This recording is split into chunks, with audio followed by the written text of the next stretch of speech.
Bien, bonjour à tous. Bienvenue pour cette deuxième conférence sur l'incendie et la construction bois. Vous êtes de nouveau très très nombreux à nous avoir rejoints puisque nous avons de nouveau franchi la barre des 1000 participants. Donc, c'est très encourageant pour la suite. Sachez que pour ceux qui nous rejoignent pour la première fois, que semaine dernière, nous avons organisé une conférence sur la sécurité incendie, mais la description de l'incendie, de son déroulé, de ses particularités, avec Olivier Gaujard. Cette première visioconférence est disponible en ligne. Donc, pour ceux qui ne l'auraient pas vue, vous pourrez bien sûr la consulter prochainement. Elle a déjà été visionnée, semble-t-il, plus de 5000 fois déjà en quelques jours depuis jeudi dernier. Bonjour également à Olivier Gaujard, donc, qui nous fait le plaisir d'intervenir pour la seconde fois. Bonjour à tous. Je vais revenir vers toi tout à l'heure. Je vais, avant de te donner la parole, rappeler quelques informations donc, concernant l'organisation de cette visioconférence. C'est France Bois Région, une association nationale de l'ensemble des interprofessions filière bois, qui est l'organisateur de cette visio.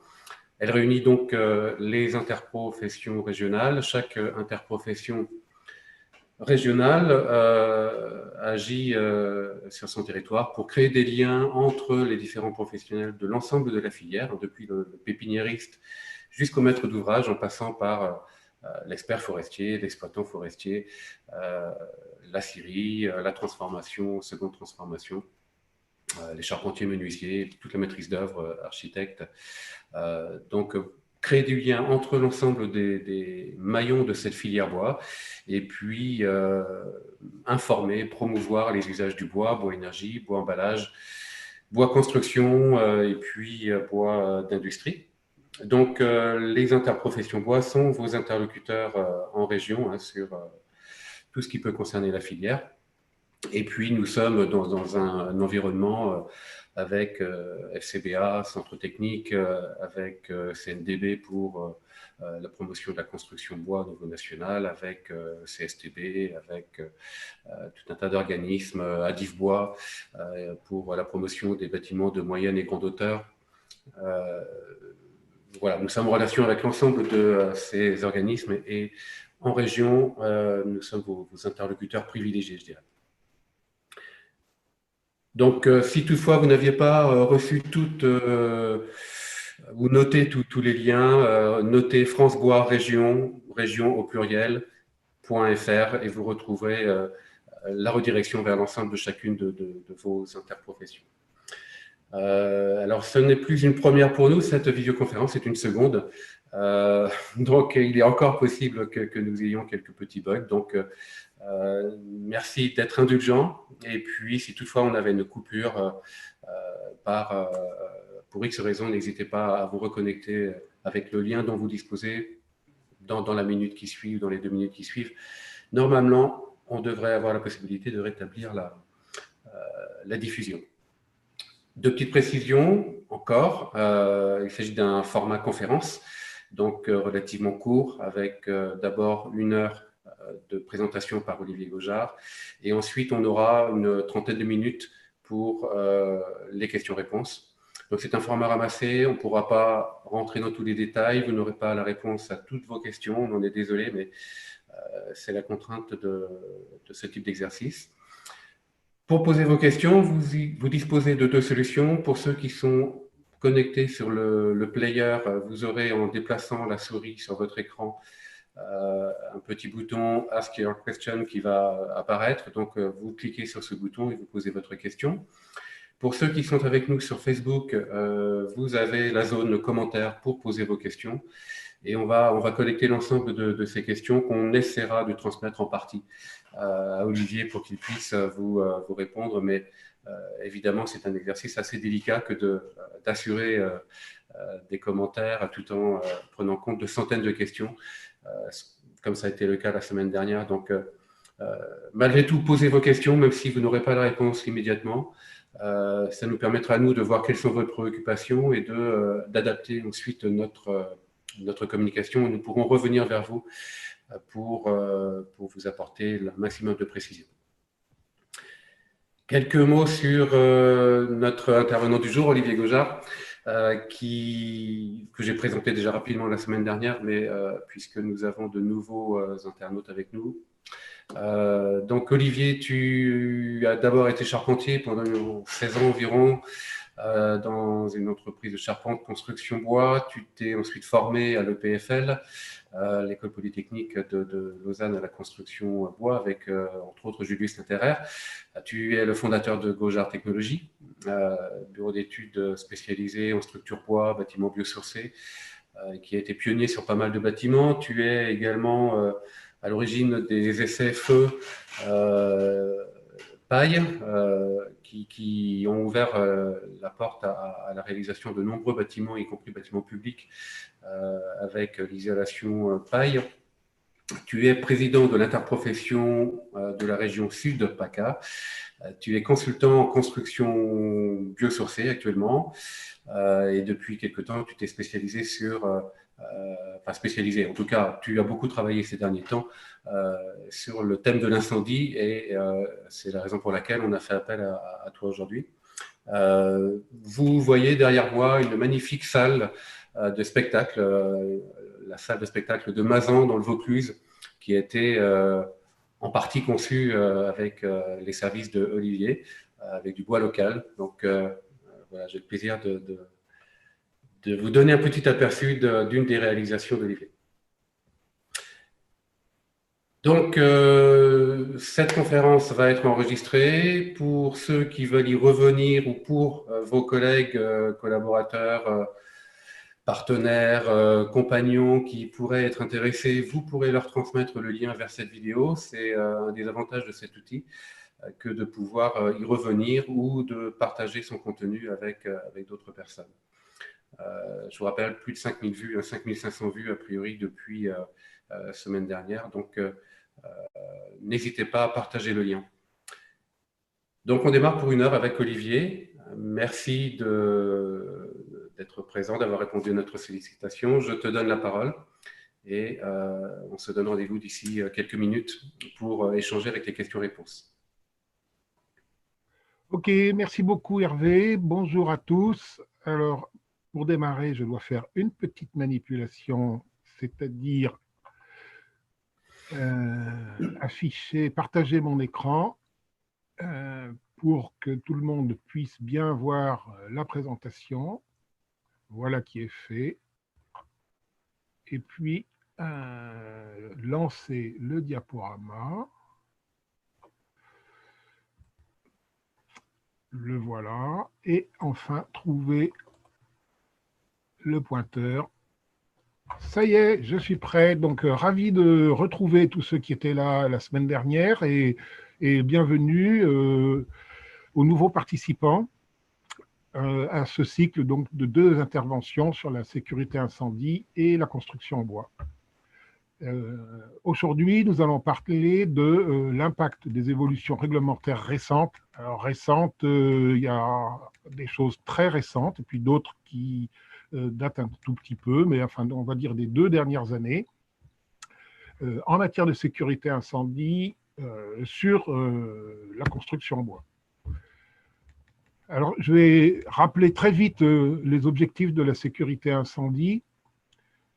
Je vous ferai un tout petit détour par ce qui concerne la construction et les incendies de forêt, puisqu'on a eu pas mal de questions la semaine dernière sur ce sujet, qui relèvent bien de l'incendie.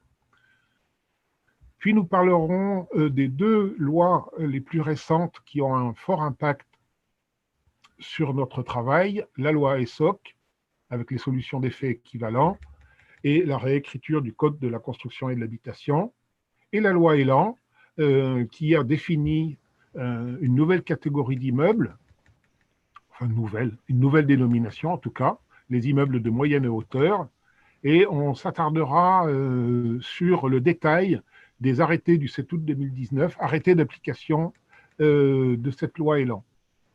pour faire une transition vers un document plus ancien, hein, le guide qu'on appelle façade du CSTB en application de l'IT 249, qui est un outil de travail quotidien pour tous les concepteurs de bâtiments en bois.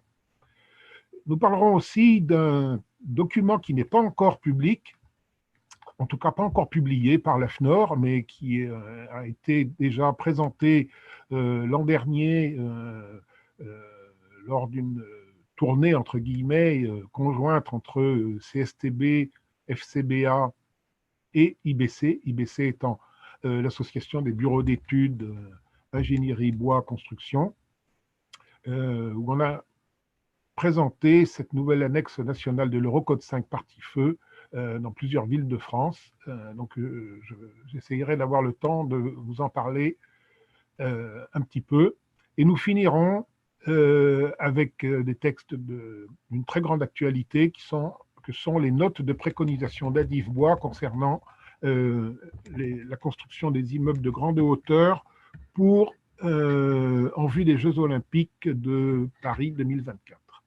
Donc ça fait un menu très copieux, du coup, qui nous permet de faire un tour synthétique de toutes les nouveautés, si je puis dire, mais l'inconvénient, c'est que nous ne pourrons pas, dans le format d'aujourd'hui, rentrer dans tous les détails.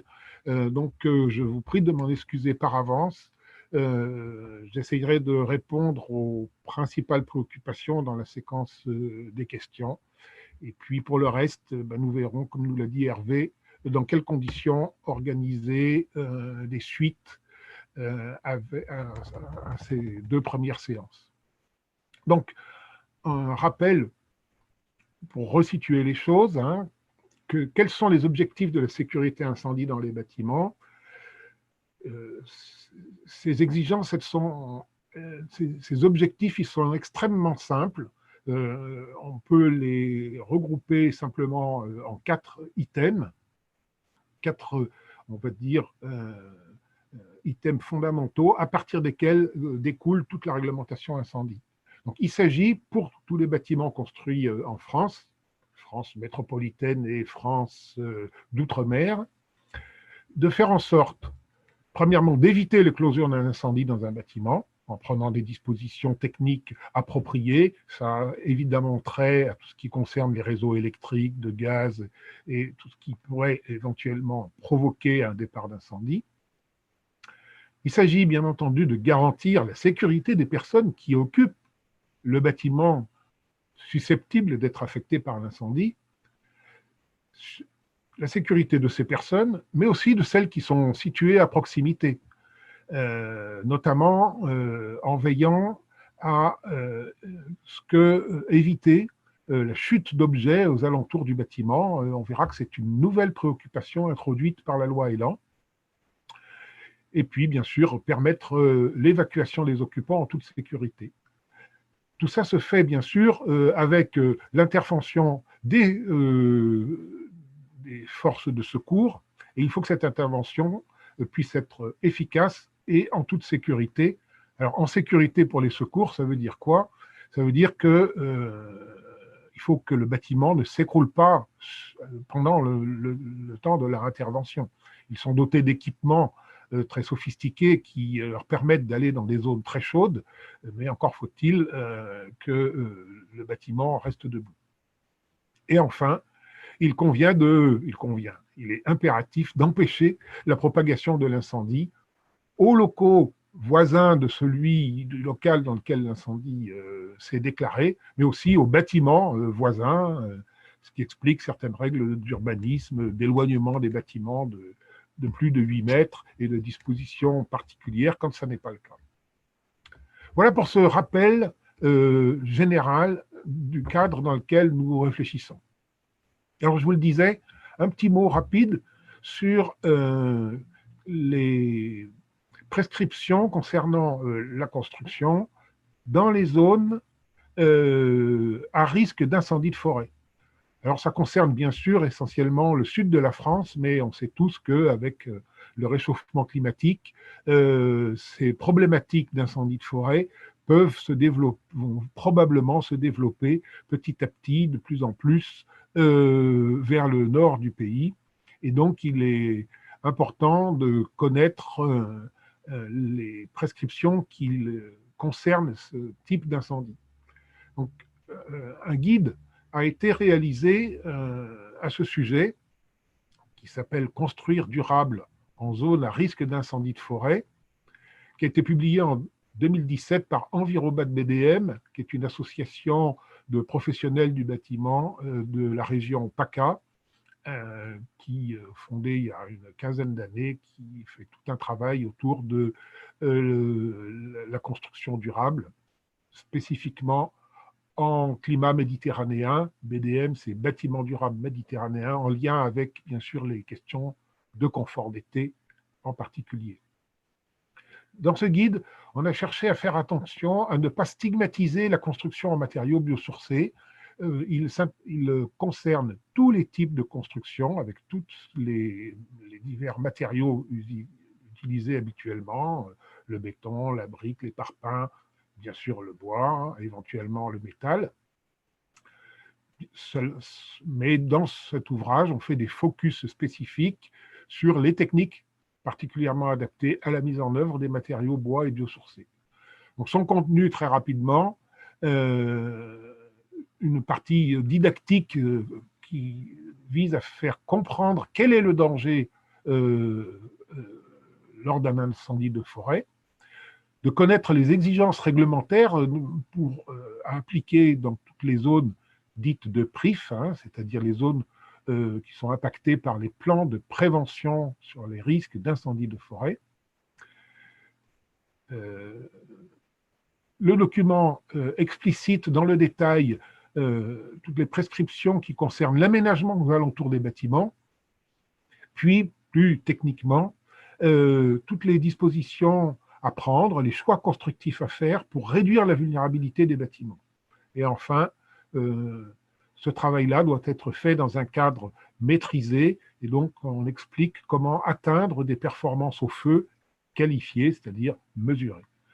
Donc, pour tous ceux que ça intéresse, ce document est téléchargeable sur le site d'Envirobat BDM par le lien que vous voyez au bas de la diapo. Avant de poursuivre encore, ça fait beaucoup de préalables, vous m'en excuserez, mais j'ai estimé que c'était un peu nécessaire. Je voudrais rappeler très rapidement ce que sont deux notions très importantes dès qu'on parle d'incendie et de feu, c'est-à-dire la réaction au feu et la résistance au feu. Alors on parle de réaction au feu d'un matériau. Ce sont des essais au feu qui permettent d'évaluer les différents matériaux qu'on va utiliser dans une construction par rapport à leur contribution au développement d'un incendie dans sa phase de démarrage. Tout est dit dans le terme réaction au feu. Il s'agit de caractériser comment les matériaux réagissent lorsqu'ils sont mis en présence d'une montée de température et de flammes. Quelle est leur propension à s'enflammer, à brûler avec plus ou moins de vigueur, à dégager de l'énergie, à dégager plus ou moins de fumée, et éventuellement des gouttes et propager la flamme à leur surface. Donc tout ça amène à un classement de réaction au feu dont vous avez tous entendu parler. Les classes que l'on retrouve ici, A1, A2, B, C, D, E et F, dont vous voyez ici les définitions. Je ne vais pas rentrer dans le détail à ce stade. Je tenais à ce que ceci vous soit rappelé pour la suite, puisque j'aurai l'occasion de parler de matériaux A2, S2, D0. Donc les lettres S et avec 3 indices caractérisent la production de fumée du matériau lorsqu'il brûle. S1, faible production, S2, production moyenne, S3, production importante de fumée. Et la lettre D caractérise la chute de gouttes et de débris enflammés lors de la combustion. Ça concerne notamment les matériaux fusibles. Donc, souvenons-nous, la réaction au feu est associée aux matériaux. Alors que la résistance au feu, elle, va être associée à un élément de construction. ce n'est plus le matériau qui doit être résistant, sauf quand le matériau est lui-même l'élément de construction, par exemple un panneau de CLT, hein, qui va être à la fois un matériau homogène et en même temps un élément de construction. Mais pour d'autres cas, comme les panneaux Saturbois, qui sont composés de montants et de traverses, avec une isolation intégrée, avec un voile de contreventement, avec un film pare-pluie sur une face, frein vapeur sur l'autre. On a un ensemble qui constitue un élément de construction dont on va devoir évaluer la résistance au feu. Donc cette résistance au feu, c'est la capacité d'un élément de construction à continuer à jouer le rôle qui lui est dévolu dans le bâtiment en situation d'incendie et pendant un temps donné. Alors il y a plusieurs fonctions qu'un élément de construction doit remplir. Elles sont au nombre de 4, ces fonctions, 4 fonctions principales. La première, c'est la résistance mécanique, c'est-à-dire que l'élément de construction va devoir, pendant un temps donné, résister, même en situation d'incendie, aux efforts auxquels il est soumis, hein, aux charges d'exploitation, aux charges de vent, par exemple. Il doit aussi pouvoir être étanche au gaz et aux flammes, c'est le critère E, c'est-à-dire empêcher les gaz chauds et les flammes de passer de l'autre côté de l'élément de construction. Il doit aussi jouer un rôle d'isolation thermique, c'est-à-dire empêcher la chaleur au dos de l'élément de construction, au dos du côté soumis à l'incendie, empêcher la température de s'élever au-delà de certaines limites. Et puis, on a une quatrième propriété moins utilisée, mais qui a toute son importance, qui est le critère W, qui concerne la limitation du rayonnement thermique. C'est particulièrement important, par exemple, pour les matériaux qu'on utilise dans les voies de circulation, qui servent à évacuer les personnes en situation d'incendie. Et il est très important que, pour que ces personnes puissent circuler, elles ne soient pas agressées par le rayonnement thermique du matériau qui est soumis à l'incendie, par donc des chaleurs trop élevées, d'où cette limitation du rayonnement thermique. Donc, d'une manière générale, quand on parle de résistance au feu, ça inclut un ou plusieurs des 3 critères: résistance, étanchéité et isolation. Et ce classement, il s'exprime en degrés ou en classes, ça dépend un petit peu les ouvrages, en fonction du temps. Donc, résistance mécanique au feu pendant 30 minutes s'écrira R30. Étanchéité et isolation pendant 2 heures s'écrira EI 120. Résistance, étanchéité, isolation pendant 1 heure s'écrira REI 60. C'est assez facile à comprendre. Donc, les durées de résistance au feu à satisfaire dans tel ou tel type de bâtiment sont prescrits par les documents réglementaires. Donc, toutes ces durées de résistance au feu des éléments de construction, résistance au feu dites conventionnelles, sont déterminées en référence à un incendie, lui aussi dit conventionnel, qui est défini par 2 normes, la principale étant la norme ISO 834, dont beaucoup d'entre vous ont dû entendre parler. Voilà ces rappels de notions fondamentales. Je vais maintenant tenter de manière très succincte, mais de vous faire comprendre en tout cas les principales notions introduites par les 2 nouvelles lois donc, que j'évoquais tout à l'heure, en commençant par la loi ESSOC. ESSOC, signifie un État au service d'une société de confiance. C'est un noble objectif. Cette loi comporte un grand nombre d'articles. Seul l'article 49 nous concerne dans le bâtiment. Et cet article définit ce qu'on appelle les solutions d'effets équivalents. Je vais essayer de vous expliquer de quoi il s'agit. Cette loi nécessité pour sa mise en application la publication d'une première ordonnance qui s'appelait ESSOC 1, dans les 3 mois après la publication de la loi, qui était le 10 août 2018. Ordonnance elle-même suivie d'un décret d'application en mars 2019. Ces 2 textes qui ont permis de tout de suite introduire ces notions-là dans le droit français ont en fait été abrogés par une 2e ordonnance, l'ordonnance du 19 janvier 2020. Donc vous voyez que là, on est dans l'actualité, j'allais dire brûlante, sans mauvais jeu de mots. Cette ordonnance dite ESSOC 2, qui reprend les notions de solution d'effet équivalents, mais en les contextualisant dans la réécriture complète des règles de construction et la recodification du livre premier du Code de la construction et de l'habitation. Donc vous voyez que ce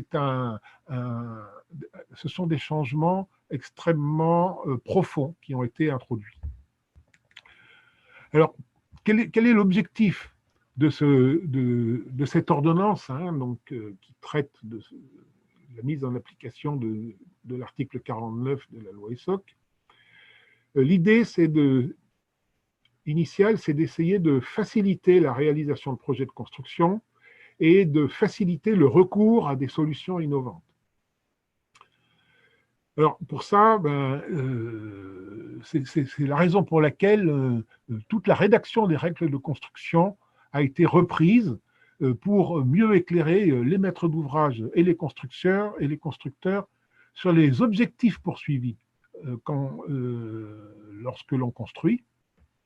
Une illustration, c'est ce que je vous ai décrit au début sur les objectifs de la sécurité incendie, qui tenaient en 4 items. Eh bien, ce travail peut être fait sur l'ensemble des fonctions que doit remplir un bâtiment, donc qui concernent la thermique. On connaît la réglementation thermique 2012, on va connaître la réglementation environnementale 2020, les réglementations qui concernent l'acoustique, celles qui concernent l'accessibilité des bâtiments, etc., etc.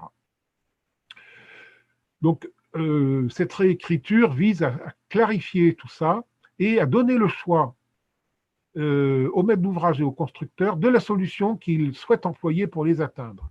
Alors ça, c'est un changement extrêmement important dans la manière d'aborder la réglementation. C'est carrément un changement de paradigme, c'est-à-dire qu'on passe d'une logique de moyens à une logique de résultats. Jusqu'à présent, la réglementation était essentiellement descriptive, c'est-à-dire que on nous disait dans telle ou telle situation quels étaient les moyens à mettre en œuvre. Donc, dans la réglementation incendie, on nous dit que dans les ERP, les plafonds doivent être M1, anciennement M1, donc c'est-à-dire A2, S2, D0 par exemple. Ou que dans certains établissements, les portes doivent être équipées de ferme-portes.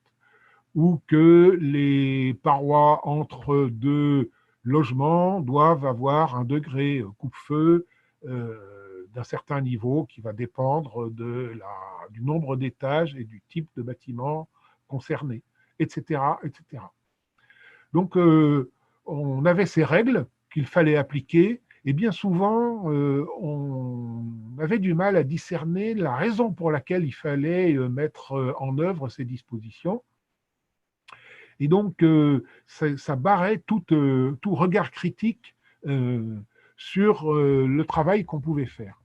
Et donc, c'était très préjudiciable, d'une part, à la bonne application de ces obligations de moyens, et aussi un frein très important à l'innovation.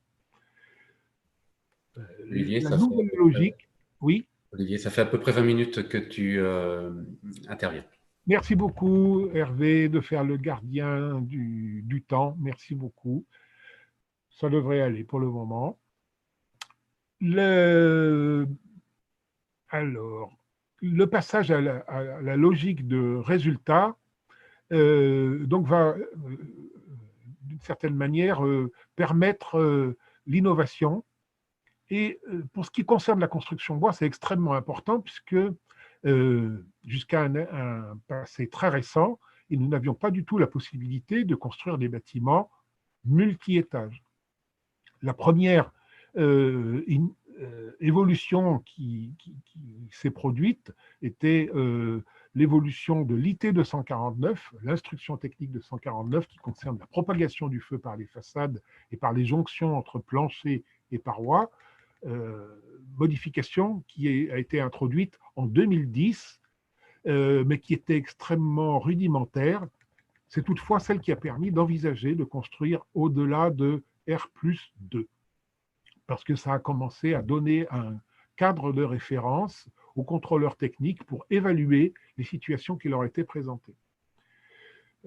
Ça n'était pas du tout suffisant, c'est la raison pour laquelle est apparu, il y a 2 ans maintenant, le guide façade du CSTB-FCBA dont je parlerai tout à l'heure. Donc, vous voyez que c'est très important pour l'évolution des techniques constructives que d'avoir un cadre qui lui-même évolue et donc qui va pouvoir évoluer avec un peu plus d'agilité. C'est-à-dire que grâce à cette loi, lorsque une règle de construction va imposer une solution à un constructeur ou à un maître d'ouvrage, eh bien, de plein droit, le maître d'ouvrage et le constructeur pourront recourir à d'autres moyens que ceux décrits par la réglementation, à condition d'apporter la preuve que par ces moyens, ils obtiennent des effets équivalents à ceux recherchés par la réglementation descriptive. Alors tout ça, ça suppose évidemment que soient définis les objectifs généraux des règles de construction. Quel est l'objectif à atteindre pour être en mesure, bien sûr, de proposer des solutions alternatives à ce qui est prescrit par la réglementation.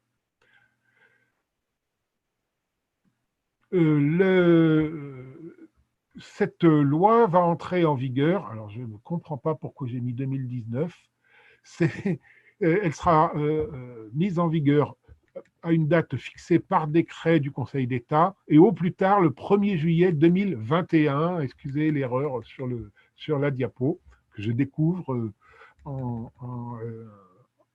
la relisant. Donc, ce qui signifie notamment que le Code de la construction qui est en application au jour d'aujourd'hui, 23 avril 2020, et encore l'ancien Code de la construction, mais qu'à partir du 1er juillet 2021, nous entrerons dans une nouvelle ère. Passons maintenant à la loi Elan. Alors cette loi Elan, son nom vient de l'acronyme de Évolution du logement, de l'aménagement et du numérique, donc qui couvre des domaines extrêmement vastes. Et là encore, c'est un seul article de cette loi, l'article 30, une loi du 23 novembre 2018, qui crée tout simplement une nouvelle catégorie d'immeubles, les immeubles de moyenne hauteur. Donc c'est l'article L122-1 du Code de la construction et de l'habitation, numérotation d'avant l'application de l'ordonnance. Là, on va avoir une période assez rock'n'roll avec le changement de numérotation de tous les articles du Code de la construction. J'ai oublié de préciser en route que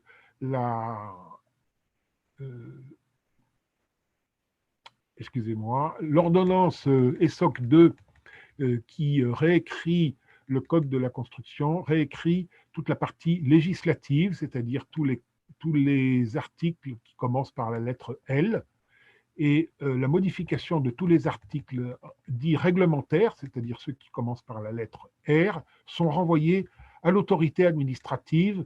Grosso modo, ce sont des décrets du Conseil d'État qui vont définir ces modifications réglementaires. Je reviens à ma loi Elan,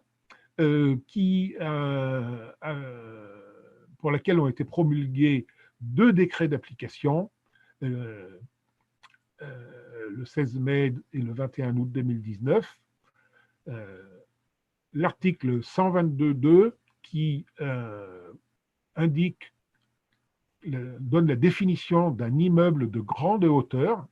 Donc, il s'agit de tout bâtiment dont le plancher bas du dernier niveau est situé à plus de 50 mètres au-dessus du sol le plus haut accessible aux engins de secours. Donc, c'est important de bien comprendre quelle est la cote de référence pour calculer la hauteur des bâtiments. C'est la voie la plus haute par où les pompiers peuvent accéder avec leur grande échelle, pour être plus clair. Donc 50 mètres pour les immeubles d'habitation et 28 mètres pour tous les autres immeubles, c'est-à-dire les établissements recevant du public, les établissements recevant des travailleurs et tous les autres bâtiments. Et l'article R122-30, lui, indique que est considéré comme un immeuble de moyenne hauteur tout immeuble à usage d'habitation. Donc ça ne concerne que les bâtiments à usage d'habitation, dont le plancher bas du logement le plus haut est situé entre 28 et 50 mètres au-dessus du sol le plus haut accessible aux engins de secours. Donc, l'idée de cette nouvelle catégorie d'immeubles a deux objectifs. D'abord, permettre de faciliter le changement de destination des immeubles de bureaux à logement et inversement, en harmonisant la réglementation incendie qui les concerne. Vous avez tous entendu parler de cette évolution très sensible dans le domaine de la construction qui a lieu en ce moment, sur le changement d'usage de certains bâtiments et comment, dans certaines circonstances, il peut être intéressant de pouvoir transformer des bâtiments de bureaux en logements et inversement, de logements en bureaux. On aura l'exemple, par exemple, avec tout ce qui va être construit pour les Jeux Olympiques 2024, pour accueillir les athlètes. Ce seront des logements qui, après les Jeux, vont être légués aux collectivités et à différents acteurs, puisqu'on parle d'héritage, et certains d'entre eux resteront des logements ou seront transformés de logements style étudiant pour recevoir les athlètes en logements d'autres types, et certains d'autres seront transformés en bureaux. Et puis, on sait aussi que dans certaines parties du territoire, on a des excédents d'immeubles du bureau qu'il serait utile de pouvoir transformer en logements pour répondre aux besoins criants de logement que nous avons encore. Et le deuxième objectif de cette nouvelle catégorie d'immeubles, c'est de renforcer la protection incendie des façades de ces immeubles-là, donc de hauteur comprise entre 28 mètres et 50 mètres, suite à la catastrophe de l'incendie de la tour Grenfell à Londres en 2017, qui avait provoqué des dizaines de morts, et donc où les dispositions à prendre pour sécuriser ces bâtiments ont dû évoluer. Olivier, peut-être une petite question qui apparaît déjà. À partir du moment où on passe d'une obligation de moyens à une obligation de résultat, où trouver les solutions qui sont déjà justifiées, conformes aux différentes exigences réglementaires, et lorsque cette solution n'existe pas déjà, comment la justifier? Est-ce qu'il faut systématiquement et obligatoirement passer par un essai le pire 2, par exemple, ou est-ce qu'il y a d'autres moyens? Tu as peut-être prévu de parler plus tard, mais... Allons-y, je réponds maintenant et puis tu me créditeras de 3 minutes de plus à la fin de la présentation. Alors, tout d'abord, cette loi, évidemment, concerne l'ensemble des réglementations ayant trait au bâtiment. Je le disais tout à l'heure, il n'y a pas que la question de la sécurité incendie, il y a aussi toutes les autres réglementations thermiques, acoustiques, accessibilité, par exemple.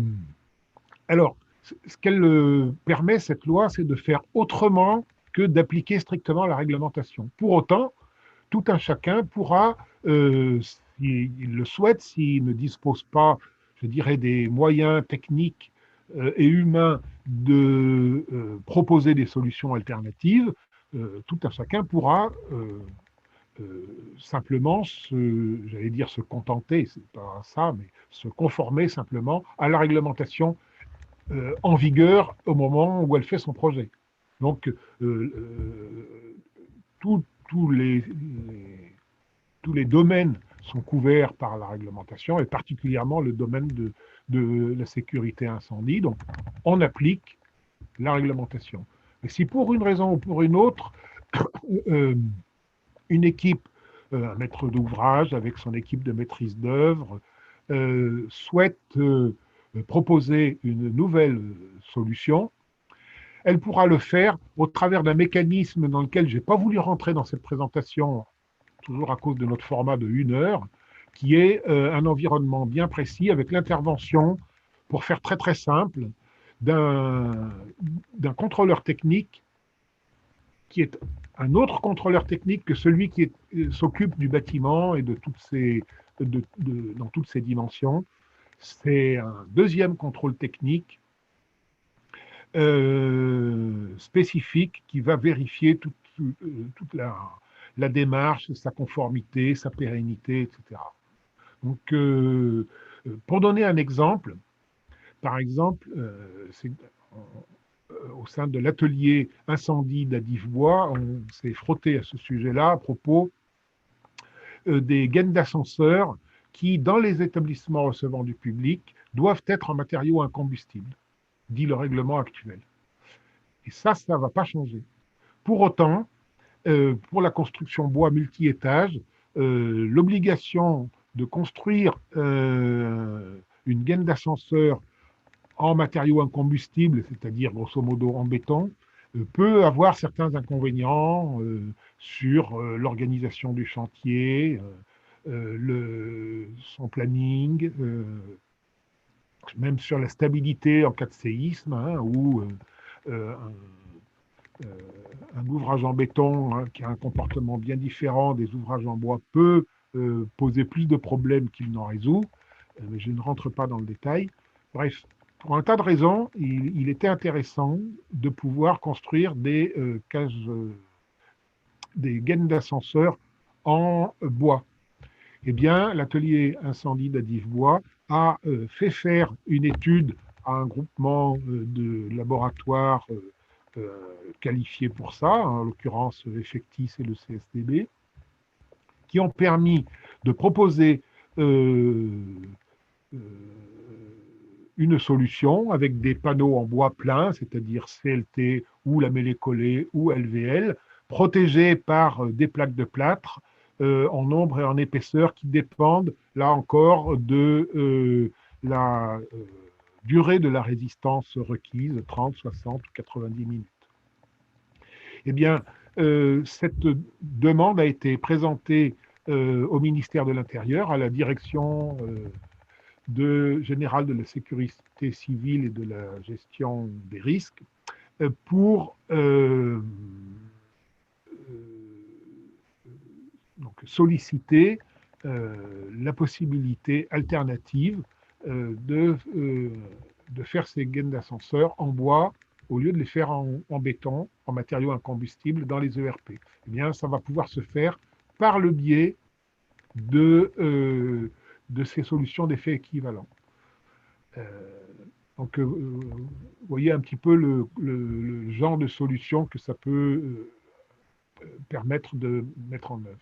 Qui reviendra un peu plus loin, mais il existe des outils, des guides dans lesquels vous pouvez trouver un certain nombre de solutions dont les caractéristiques sont déjà connues comme étant conformes aux exigences de la réglementation. Je pense que tu y reviendras un petit peu plus loin. Tout à fait, tout à fait.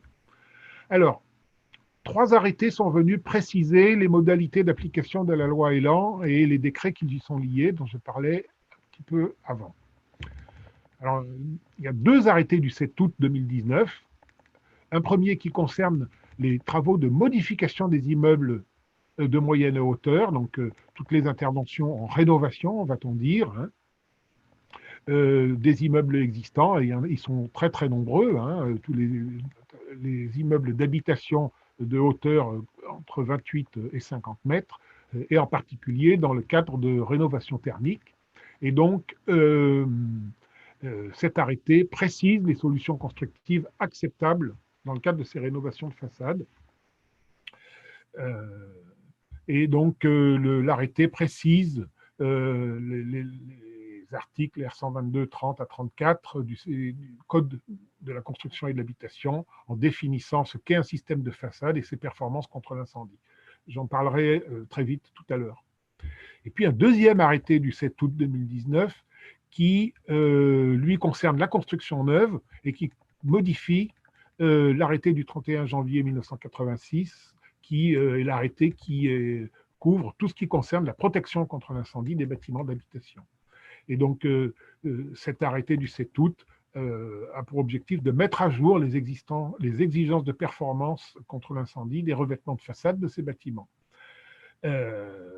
Et donc, ça, je vais rentrer dans le détail, et de mettre aussi à jour le guide pour l'isolation par l'intérieur des logements, je vais en parler tout à l'heure, et troisième point, de supprimer la possibilité de construire des duplex ou triplex au dernier niveau de bâtiments de ces immeubles de moyenne hauteur, comme c'était le cas précédemment, c'est-à-dire que précédemment, c'était le dernier plancher accessible qui définissait la hauteur de 50 mètres. Donc, c'était celui où se situait la porte d'entrée, et on pouvait à l'époque ensuite construire à partir de cette porte d'entrée dans un logement, faire en sorte que ce soit un duplex ou un triplex, et donc dépasser significativement la cote des 50 mètres. Ça n'est plus possible. C'est maintenant bien le dernier niveau, et non plus le dernier niveau. C'est le dernier plancher bas, et non plus le dernier plancher accessible, qui ne doit pas être à plus de 50 mètres. Donc, et puis, alors, ces arrêtés ont été à nouveau modifiés le 13 novembre 2019 pour certains points, notamment les articles 11, 13 et 14. Donc, je vais vous présenter d'ailleurs dans le détail. Et je vais présenter dans le détail parce que cette nouvelle réglementation, elle est applicable à toutes les déclarations préalables et à toutes les demandes de permis de construire déposées depuis le 1er janvier 2020. Donc là, on est déjà en pleine actualité. Alors, en pratique, qu'est-ce que ça veut dire? Tout d'abord, on a un premier article important. Il y en a d'autres, mais j'en ai sélectionné quelques-uns pour les commenter le plus rapidement possible.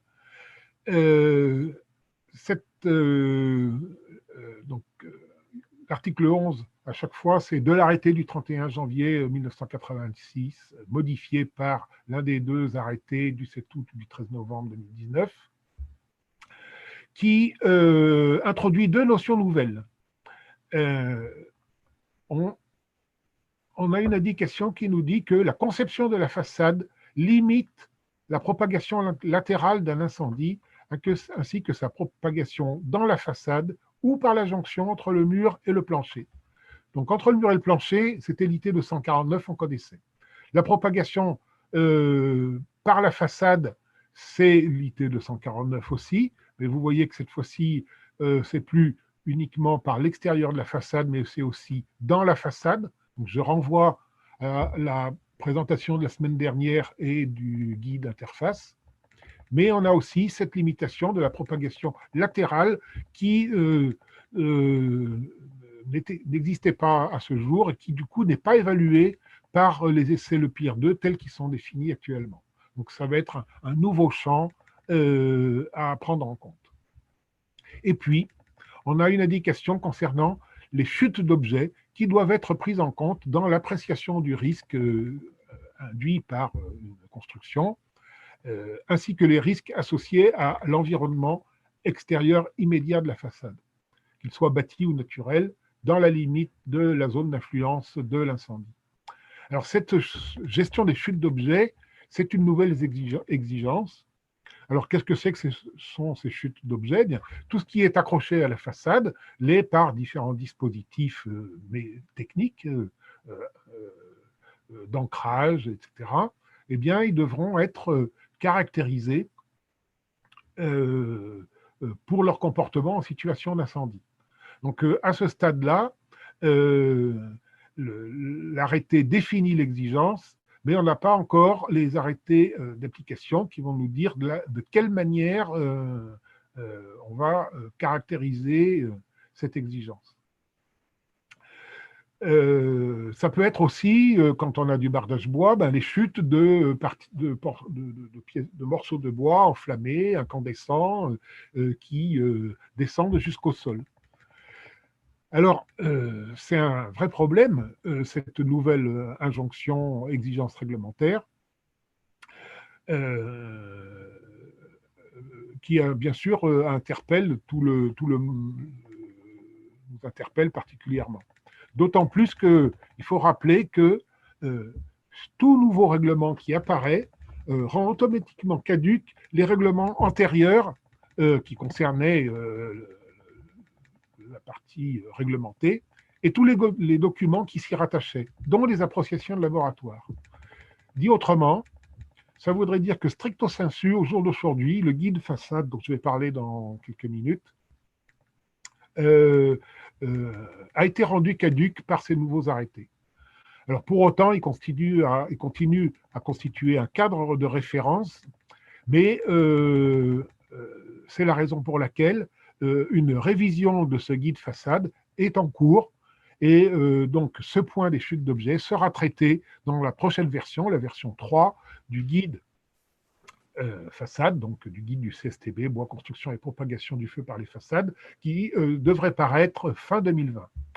Mais comme il y a vraiment urgence, il y a une note conjointe du CSTB et de FCBA qui est en cours de finalisation et qui devrait être publiée, qui sera publiée même avant l'été 2020 pour pallier ce vide juridique, apporter des premières réponses. Donc, vous voyez qu'on est dans une situation qui évolue rapidement sur le plan réglementaire. Et là encore, ça ne concerne pas que la construction de bois, ça concerne bien tous les bâtiments qui devront se poser ces questions-là. Donc, ça va générer, vous imaginez bien, sur les bâtiments, par exemple, des dispositifs de casquettes et divers et variés dans les niveaux bas des bâtiments, par exemple, pour éviter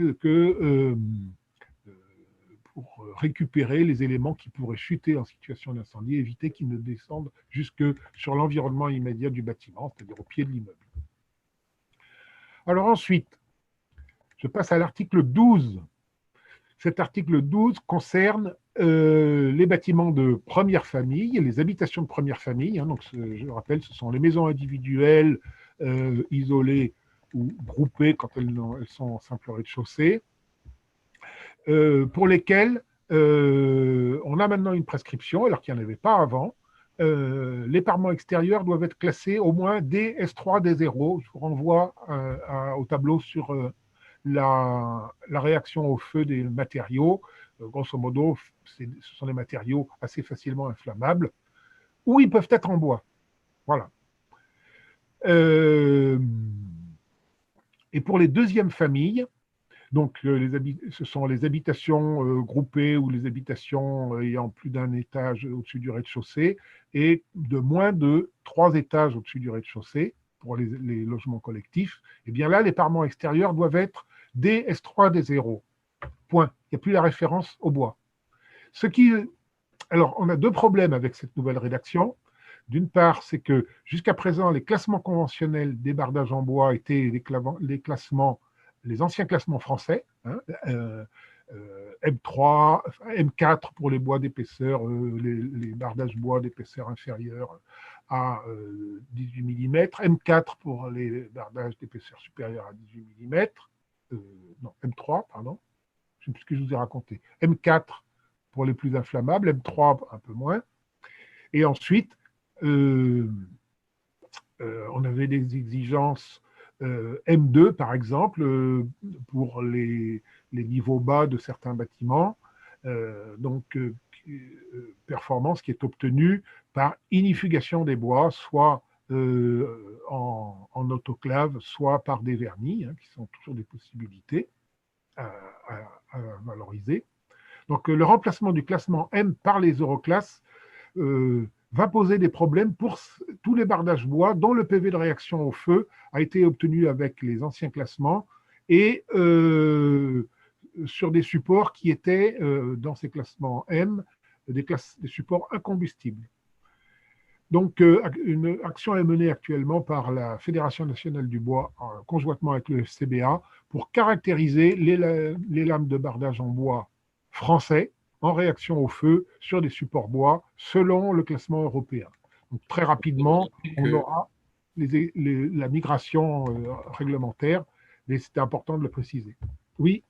Oui, ça veut dire, Olivier, que avant de disposer de ces justifications, on va dire, françaises, on peut quand même continuer d'utiliser du bois en façade ou pas? Oui, tout à fait, avec les fabricants qui disposent des bons PV. Il y a plein de fabricants qui ont des procès-verbaux de réaction au feu. Simplement, auparavant, on avait un classement conventionnel qui disait, dès l'instant où un bardage a une épaisseur inférieure à 18 mm, il est M4. Dès l'instant où il a une épaisseur supérieure à 18 mm, il est M3, sans faire d'essai, sans rien. Donc ça couvrait tous les bardages fabriqués même par l'artisan du coin. Maintenant, ça n'est plus possible. Ça ne l'est qu'avec un PV justificatif. Donc c'est le travail qui est fait actuellement par la FNB, c'est d'avoir un PV un peu générique qui permette de couvrir toute la production de bardage français aux fournisseurs de bardage provenant d'autres pays d'apporter les PV justificatifs demandés. Donc avec un résultat attendu d'ici fin d'année?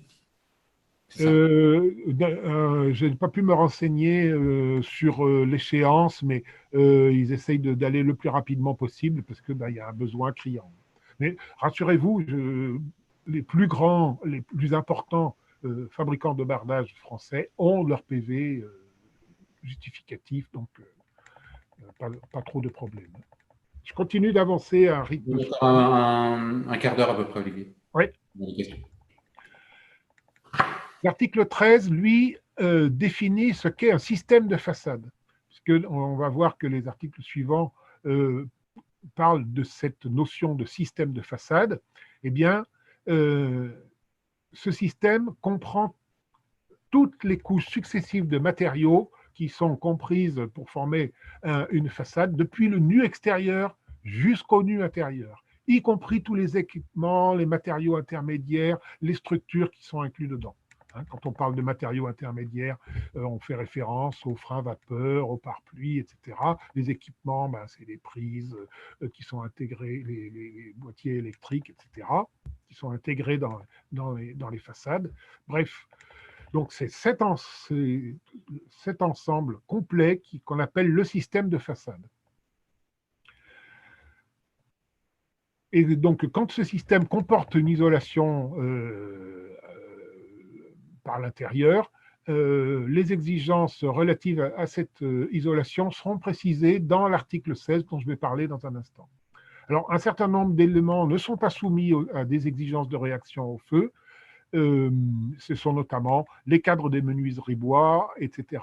Les stores, je passe rapidement, vous avez la liste sous les yeux.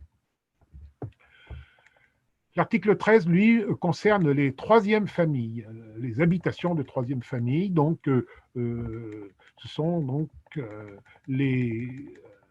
tous les bâtiments d'habitation donc de hauteur comprise entre 8 et 28 mètres. Donc, là, on a le choix entre deux solutions. Soit le système de façade est classé au moins A2, S3, D0 pour chacun de ces éléments constitutifs.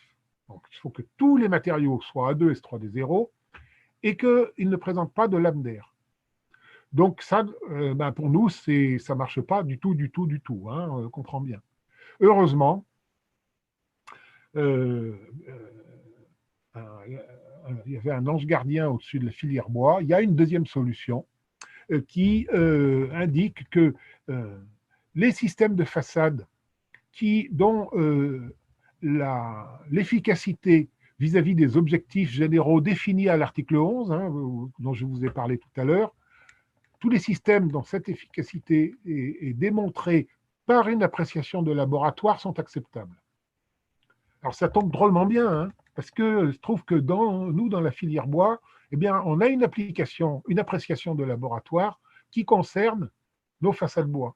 C'est le fameux guide du CSTB, bois, construction et propagation du feu par les façades, en application de l'IT 249, version 2010. Et donc, c'est la version 2010 de l'IT 249 et version 2.0 du 29 mars 2019 du guide CSTB. Mais attention, cette appréciation de laboratoire, elle a quand même des aspects restrictifs. C'est-à-dire que toutes les dispositions techniques qui sont présentées dans ce guide ont été validées par une série d'essais, des essais Le Pire, 2. Le Pire, c'est pour un local expérimental pour un incendie réel sur 2 niveaux.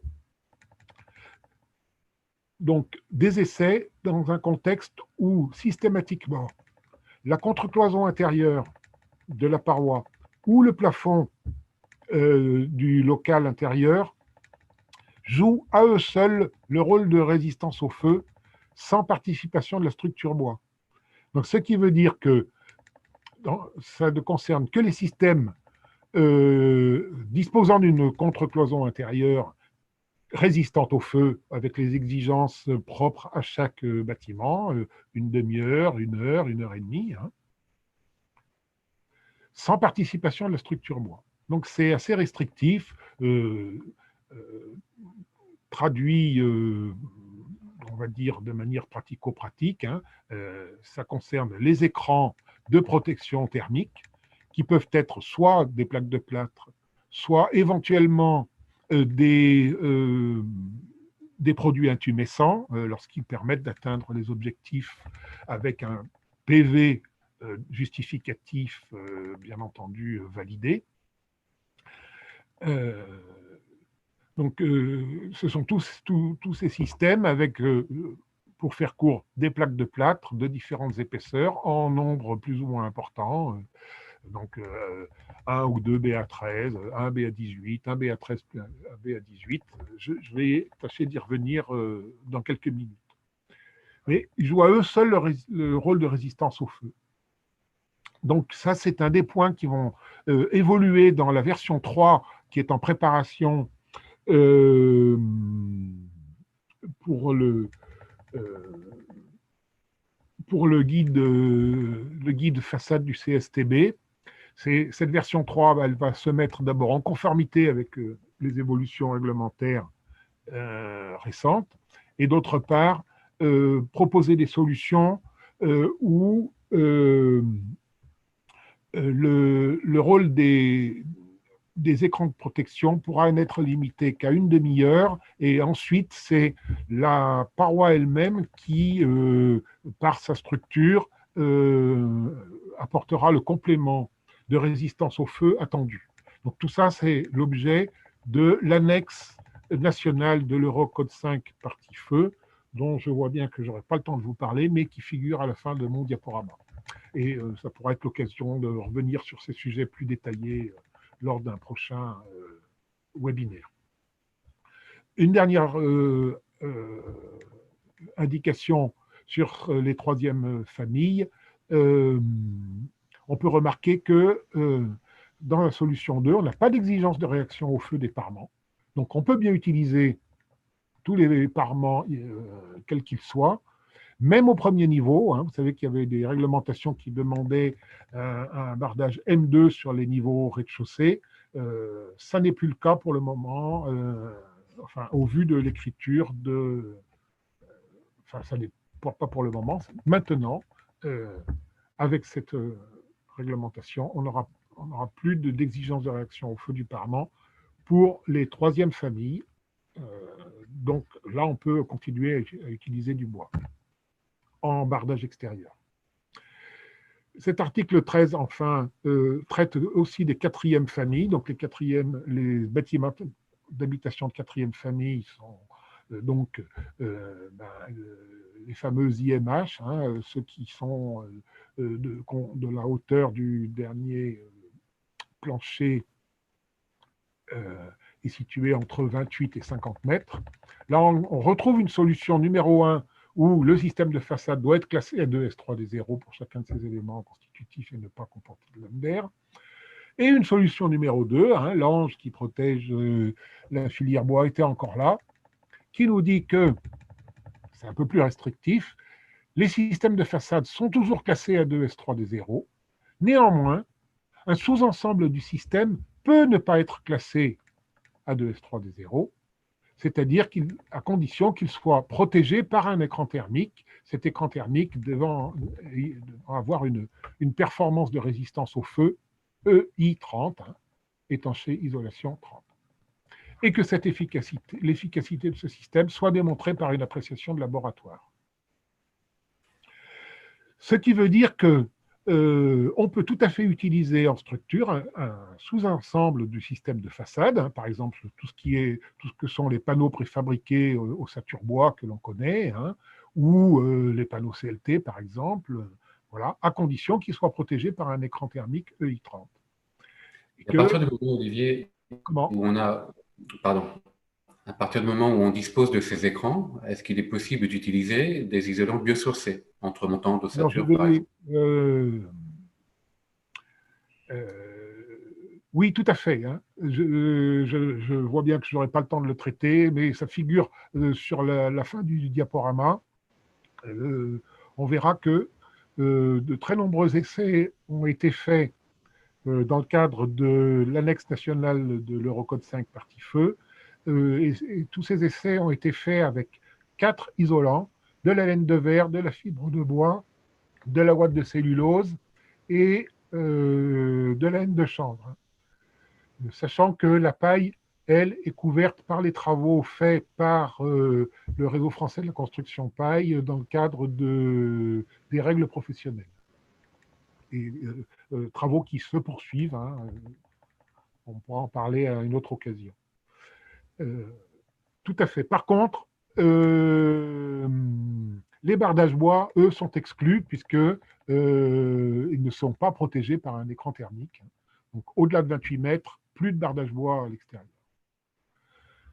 Bon, c'est pas un drame non plus, parce que pratiquement plus aucun maître d'ouvrage ne souhaitait mettre de bardage bois à ces hauteurs-là, déjà pour des questions d'image, des questions de modification d'aspect dans le temps.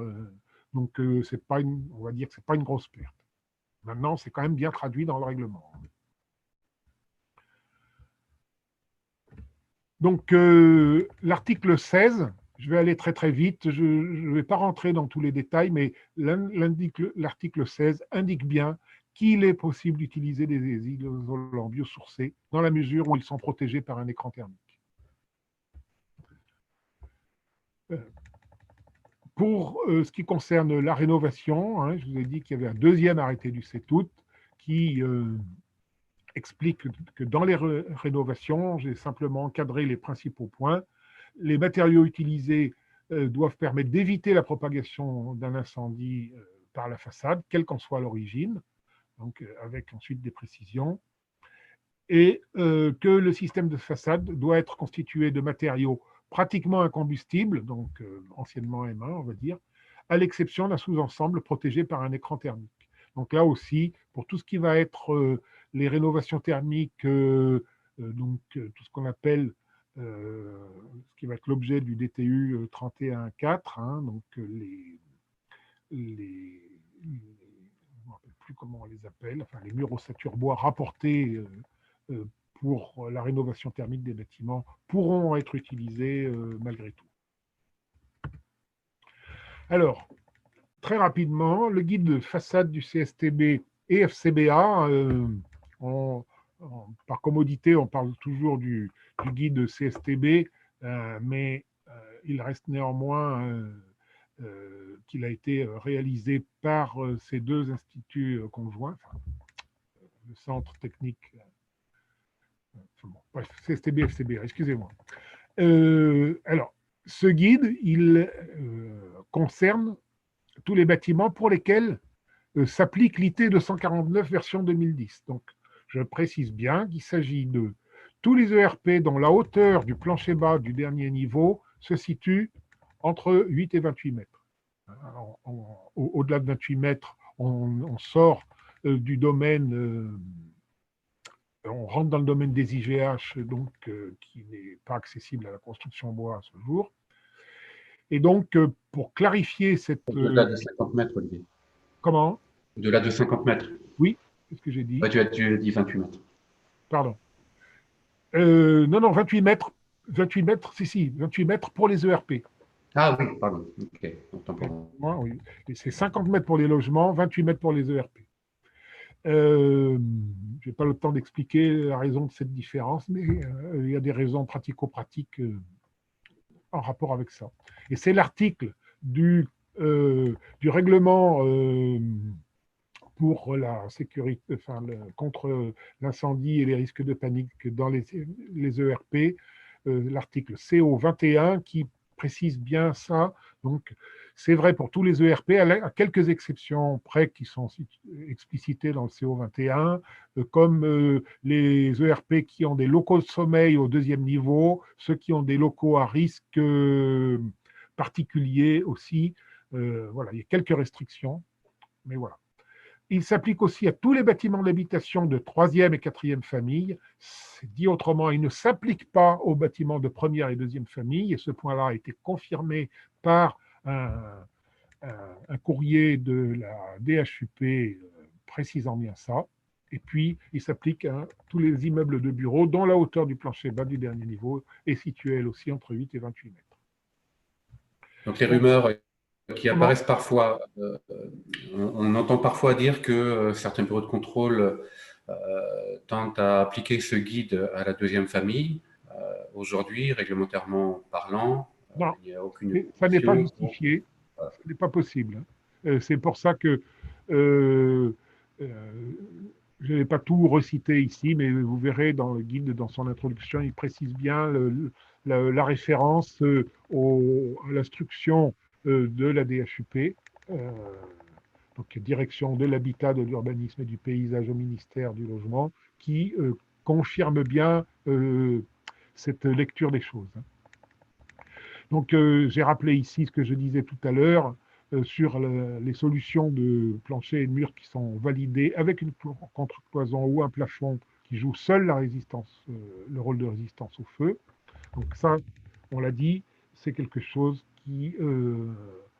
pour lequel on aura des avancées avec la version 3 de ce guide. Sachant que dès à présent, une version 4 est en préparation qui, elle, ira jusqu'à prendre en considération des parois bois apparents à l'intérieur, donc qui seront inclus là-dedans. Donc il faut bien comprendre que ce document, il est en constante évolution, mais que ces évolutions, elles sont faites sur la base d'études et d'essais qui permettent de répondre à la réglementation, hein, comme la réglementation l'exige. Et donc, on aura peut-être même aussi, si les financements sont trouvés, pour faire les essais en question, des solutions concernant les éthiques, c'est-à-dire des enduits sur des supports en isolant alvéolaire ou en fibre de bois et éventuellement en laine de roche. Donc, vous voyez que les choses évoluent. Tout n'est pas dans ce guide, mais ça viendra. Donc, la version en cours de validité est celle du 29 mars 2019. La prochaine version 3.0 paraîtra fin de l'année, en principe, si le coronavirus ne nous a pas mangé d'ici là. Alors, dans le guide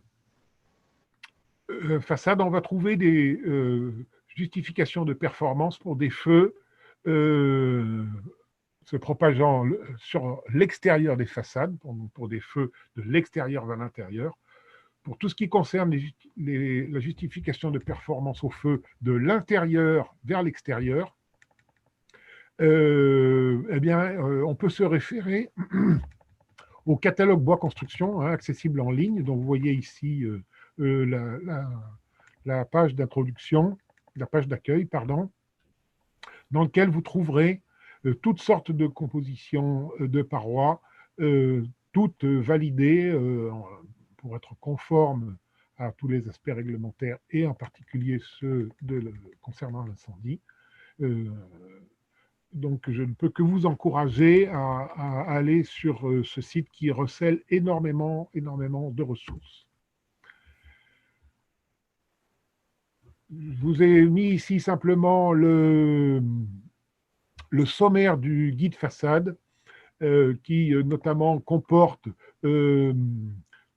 dans son dernier chapitre un carnet de solutions extrêmement copieux, hein, où on retrouve des détails de ce type-là.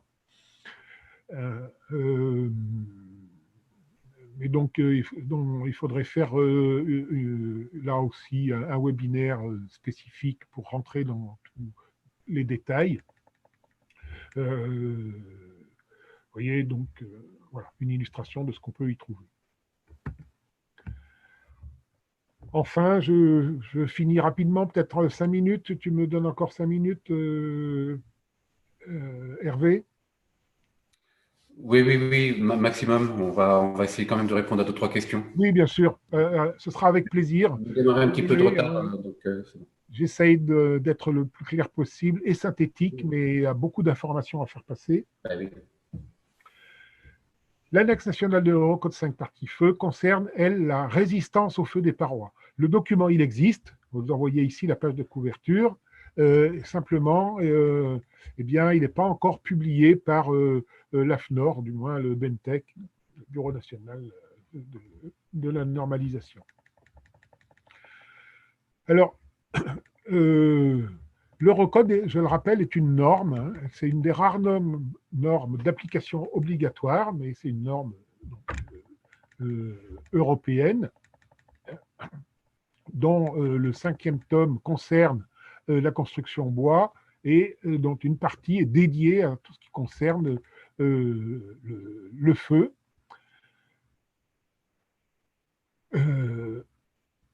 Donc, l'annexe nationale a pour objet de définir les dispositions constructives qui permettent de justifier sans essai un degré de résistance au feu d'ouvrage ou de partie d'ouvrage en ossature bois,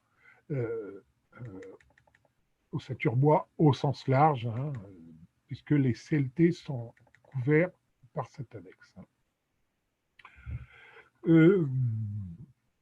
Par hypothèse, on considère toujours que le feu vient de l'intérieur pour les parois de murs extérieurs, dans les justifications qui sont produites, ou qu'il vient de dessous des planchers pour ce qui concerne, ou des plafonds pour les parois horizontales. Et le feu est toujours considéré du côté du panneau de protection incendie pour les parois intérieures. Alors, qu'est-ce qu'on y trouve très très vite?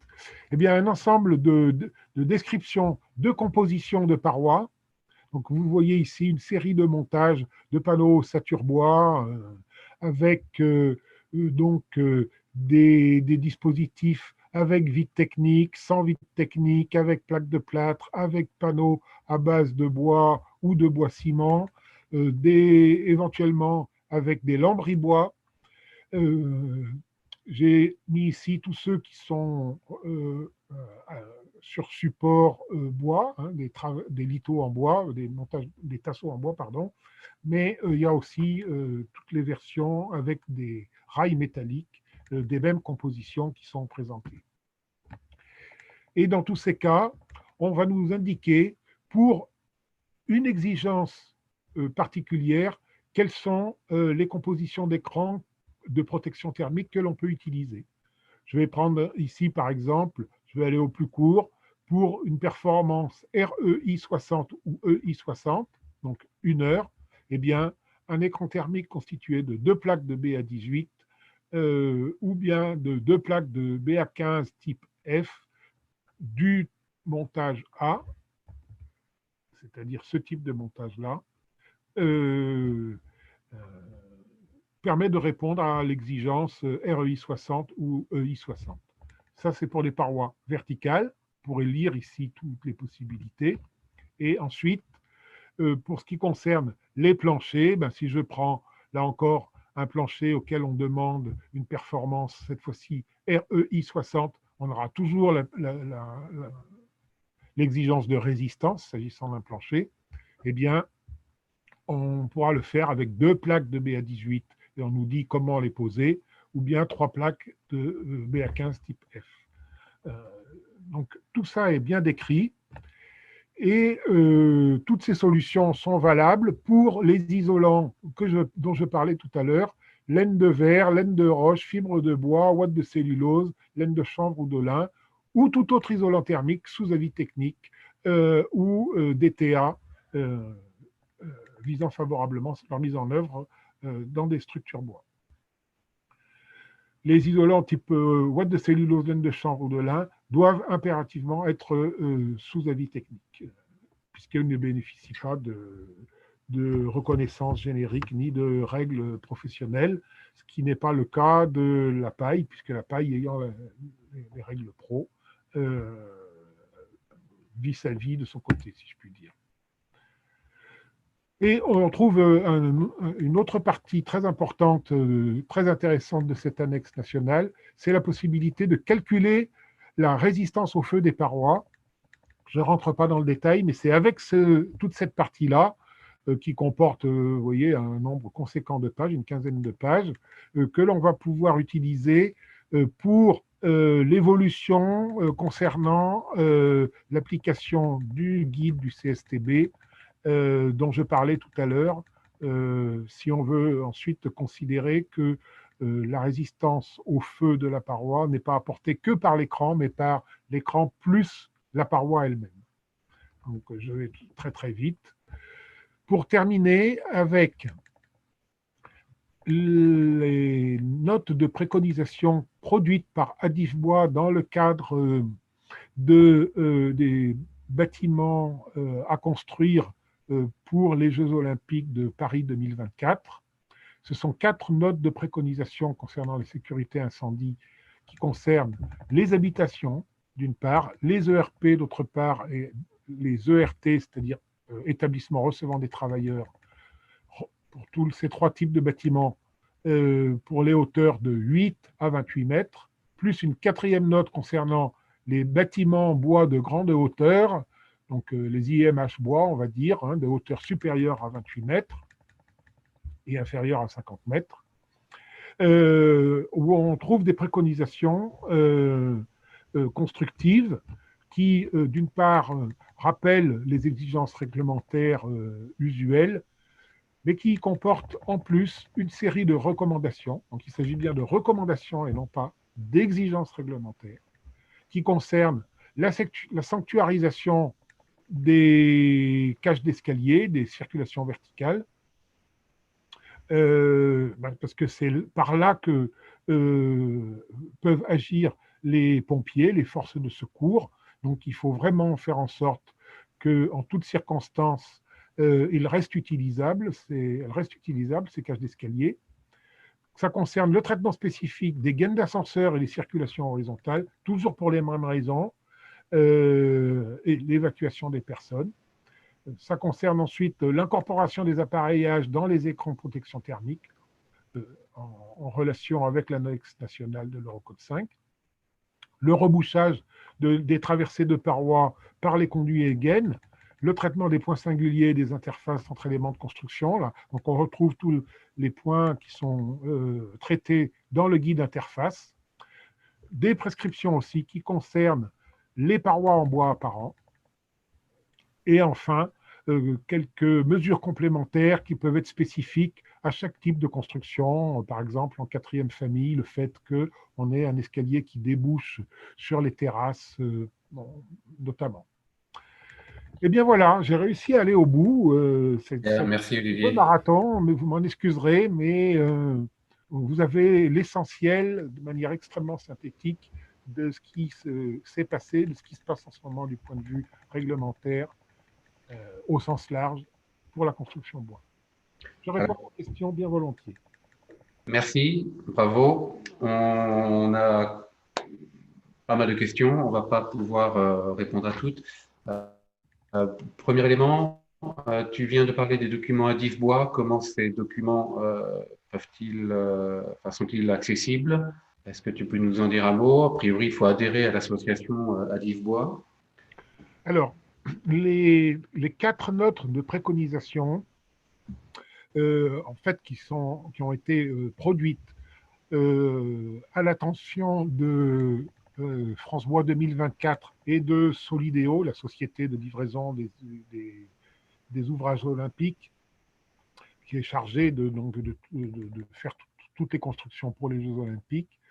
Donc ces 4 notes sont disponibles, accessibles, sans barrière, si je puis dire, sur le site de France Bois 2024. Après, pour ce qui est du guide interface, par exemple, et de toute une série d'autres documents produits par Adivebois, ils sont accessibles sur le site d'Adivebois, mais à condition d'adhérer à Adivebois. Donc, il faut cotiser, s'adresser à Adivebois, adhérer pour accéder à ces documents. OK. Juste pour info, donc l'enregistrement est disponible sans limite de durée, hein, c'était une des questions, donc vous pourrez y accéder, on va dire, encore pendant pas mal de temps. Et on devra terminer, quoi qu'il arrive, à 11h45. Ou plus tard, on déborde un petit peu. Plusieurs questions concernant le bois apparent, le CLT apparent notamment, mais par extension, on va dire à tous les bois apparents. Plusieurs questions également sur les enduits. Quid des enduits sur isolant, que ce soit un isolant à base minérale ou type fibre de bois ou paille. Voilà, au moins ces 2 questions, donc le bois apparent et puis la question des enduits sur l'isolant. Alors, je vais commencer par les enduits. J'ai précisé tout à l'heure que, alors cette question, les enduits extérieurs, hein, les ETICS, feraient l'objet de la version 4 du guide façade du CSTB. Hein, donc, ce sera cette fois-là courant 2021, puisqu'il faut trouver les budgets, enfin obtenir les budgets. Hein, ils ont déjà été sollicités, mais il faut qu'ils soient accordés, et puis réaliser les essais qui permettront de faire ces avancées. Donc, sur ce point-là, il faut encore attendre courant 2021 pour avoir des solutions génériques, hein, figurant dans un guide. Pour le reste, il y a des solutions sous avis technique. Il y en a au moins 2 à ma connaissance, avec leur domaine d'application, donc se référer aux avis techniques en question. Un petit mot sur la paille, pour dire que le réseau français de la construction paille a fait l'été dernier des essais d'enduits, mais cette fois-ci d'enduits intérieurs, et ils sont très intéressants. Je ne résiste pas au plaisir de vous en faire part, on va dire. C'est-à-dire que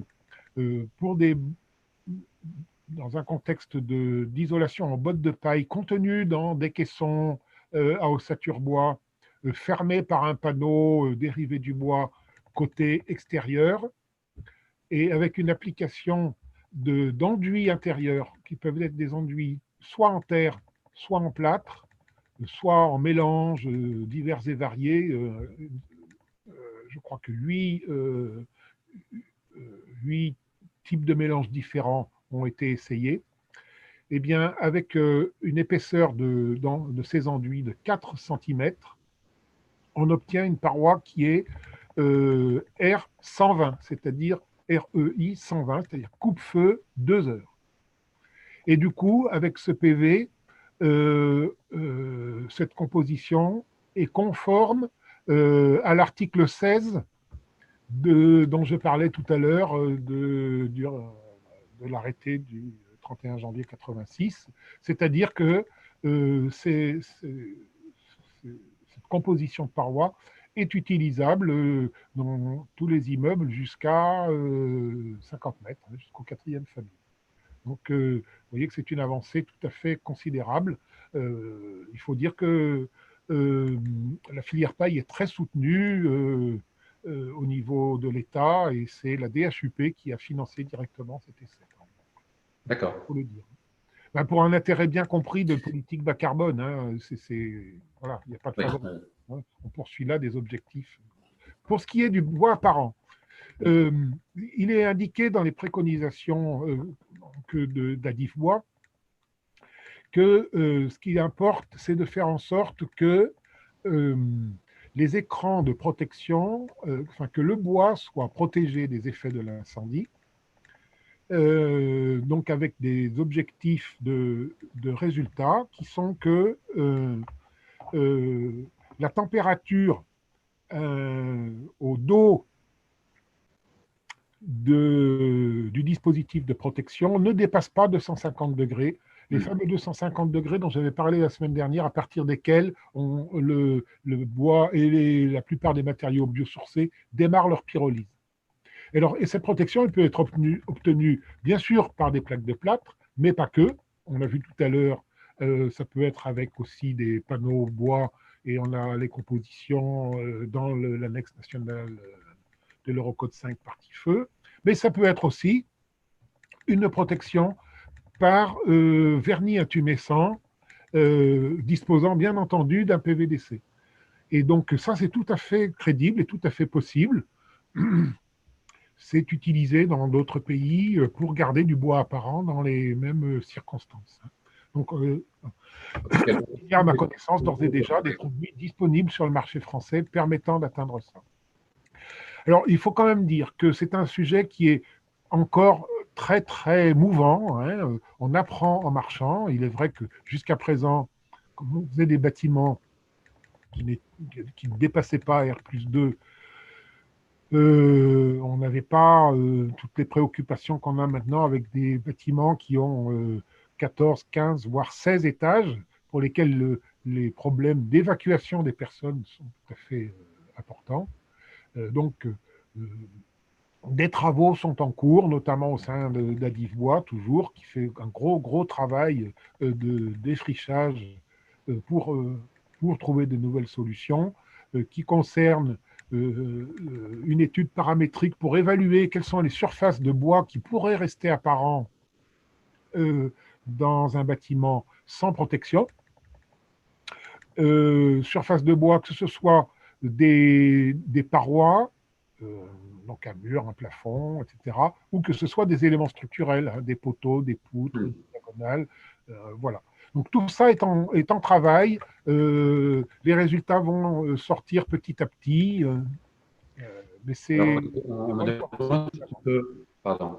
demande si tu peux couper ton partage d'écran, qu'on puisse te voir toi en plein écran. Ah, alors, je vais tenter de faire ça. Alors attends. Qu'est-ce qu'il faut que j'arrête? Alors. Ah, c'est pas ça. Voilà. C'est bon. Une question porte sur les bâtiments de bureaux. On fait remarquer qu'il y en a.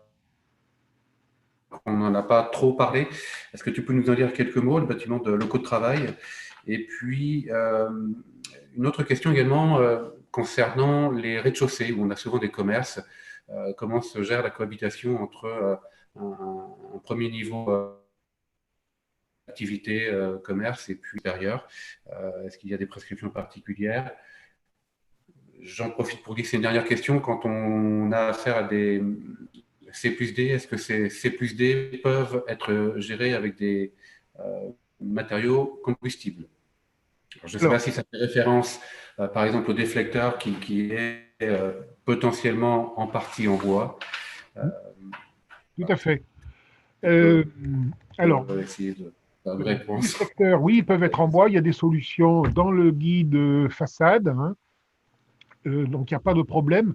Le bois, encore une fois, il est combustible, mais je rappelle, la couche de carbonisation est très protectrice. Et donc, l'avantage, c'est qu'on sait très bien la vitesse à laquelle le bois se consume, donc quelle est, en fonction de l'épaisseur de la pièce de bois utilisée, la durée de protection apportée. Donc, ça, il n'y a pas de souci, hein. Alors ensuite, ce bois, quand il est en extérieur sur une façade, il faut le protéger des intempéries. Donc, on le recouvre avec une bavette métallique, en général en aluminium, hein, mais c'est tout à fait possible.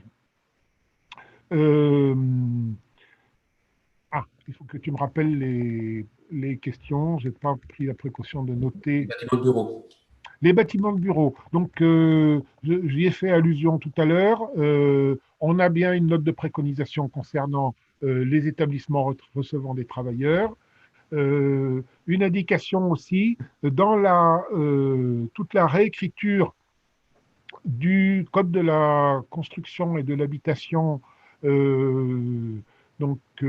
consécutive à la loi ESOC, il y a une chose importante qui est que tout ce qui concerne la construction de bâtiments, de lieux de travail qui figurent dans le Code de la construction, dans le Code du travail, pardon, tous ces éléments-là sont rapatriés, enfin, vont être, puisque ce sera applicable qu'en 2020, au 1er juillet 2021, dans le Code général de la construction. Ce que je ne sais pas, c'est si du coup ça va gommer toutes les petites différences qu'il y a entre ce qui est applicable aux habitations ou aux ERP et qui est un petit peu moins sévère sur certaines particularités dans les ERT, hein. Mais ça, c'est une chose tout à fait notable. Voilà, il n'y a pas grand-chose d'autre à en dire, puisque globalement, ce sont les mêmes choses qui s'appliquent, hein, puisque l'IT 249 s'applique aussi aux ERT. Et donc, dans le C plus D, oui, le C plus D, d'une manière générale, peut bien être assuré par un élément combustible à partir du moment où sa résistance au feu est suffisante pour qu'il joue son rôle dans le D. Euh,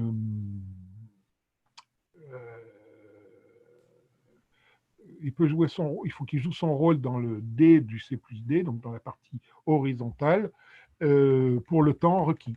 Donc, par exemple, un panneau CLT peut tout à fait faire l'affaire. Après, il faut voir dans quelles conditions on assure la durabilité dans le temps de ce panneau, hein. Ensuite, ça aussi pose des problèmes concernant les éléments supports de ces éléments qui sont souvent des balcons ou des coursives, éléments qui sont en général en métal parce qu'il faut assurer leur durabilité pendant plusieurs décennies. Et alors là, on se trouve confronté à des difficultés de calcul de ces structures métalliques, puisque la présence de ces éléments en bois, de balcons ou de coursives, viennent contribuer à l'incendie, à la montée en température. Donc, ce n'est pas simple du tout. C'est possible, mais avec une démarche d'ingénierie de la sécurité incendie assez poussée. Alors, on va il nous reste 5 minutes max avant de dire un petit mot de conclusion. Peut-être encore deux petites questions. Un bureau de contrôle peut-il refuser l'exécution du guide de façade au prétexte qu'il a été édité avant l'arrêté du 7 août 2019? Absolument. Juridiquement, oui. Je l'ai dit tout à l'heure, il faut le savoir. Maintenant, voilà, la loi est faite comme ça. Chaque nouveau règlement qui rentre en application rend caduque les règlements antérieurs et les documents qui s'y rattachaient. Donc c'est pour ça que hein, la profession travaille par l'intermédiaire des laboratoires agréés à l'élaboration d'une nouvelle version du guide façade dans les meilleurs délais et essaye d'apporter des réponses aux points sensibles, comme je le disais tout à l'heure, des chutes d'objets, par exemple, par une note, de manière à donner des premiers éléments de réponse. Voilà. Et juridiquement, ça reste possible. Et donc, en 2 minutes, Olivier, est-ce que tu peux nous dire quelques mots du sprinklage? Est-ce que c'est une solution Oui, qui peut répondre à la réglementation française? Est-ce que c'est quelque chose qui va arriver rapidement, prochainement?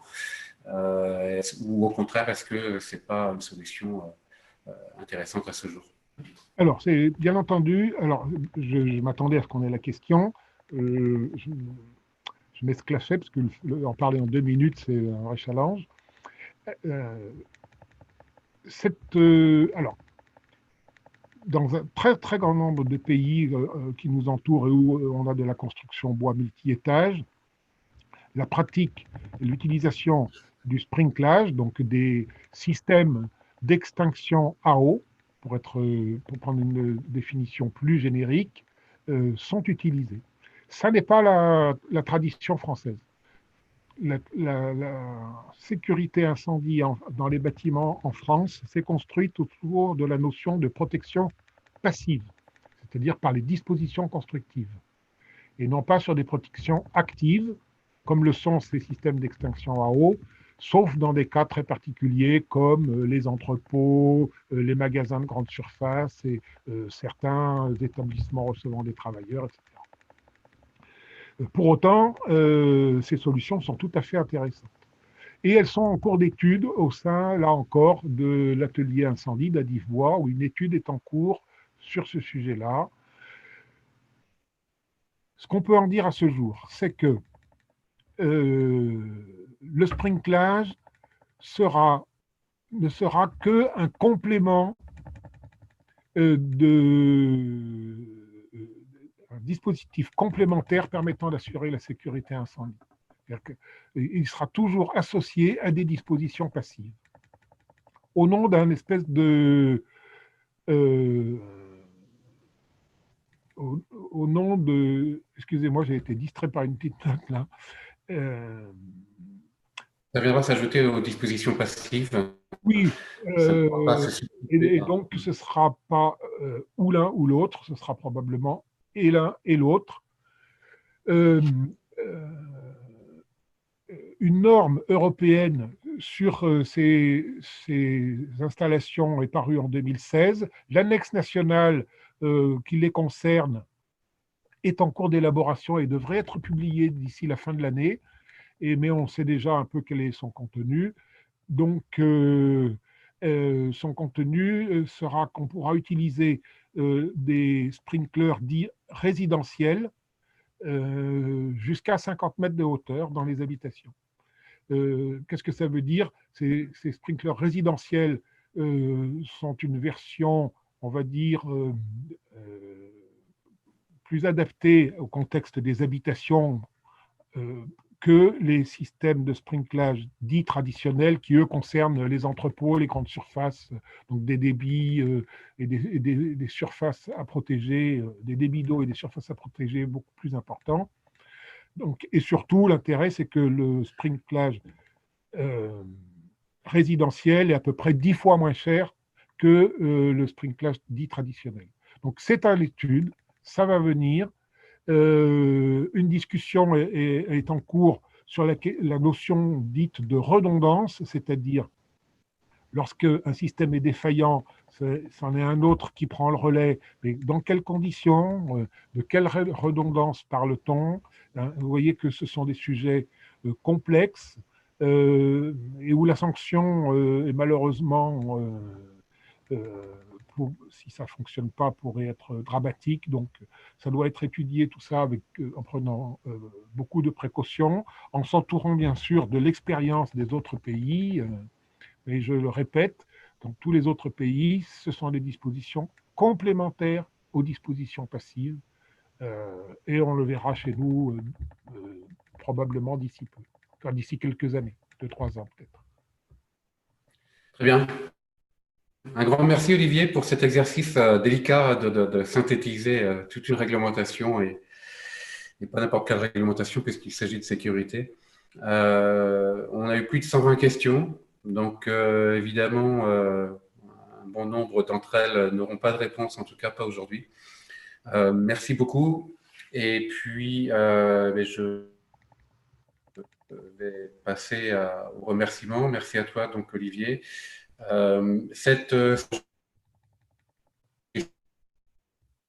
Donc, va être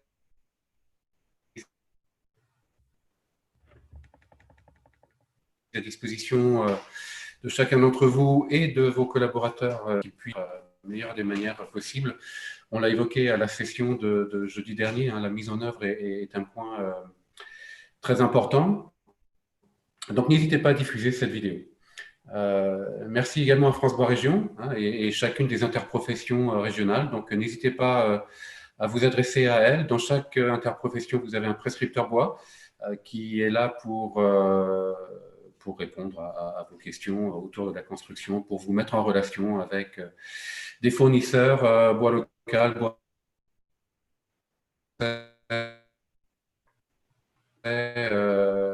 un peu partout sur le territoire. Régie, à Gaël Allaire, également de Bois. Merci aux équipes de communication de chacune des interpros.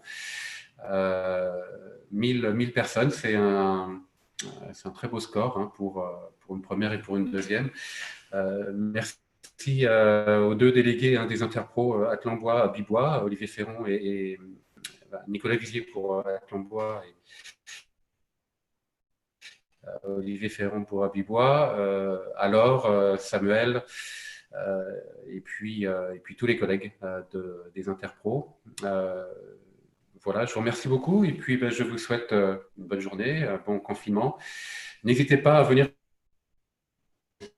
les sites internet de vos interpros préférés pour accéder à cette vidéo et à plein d'autres informations.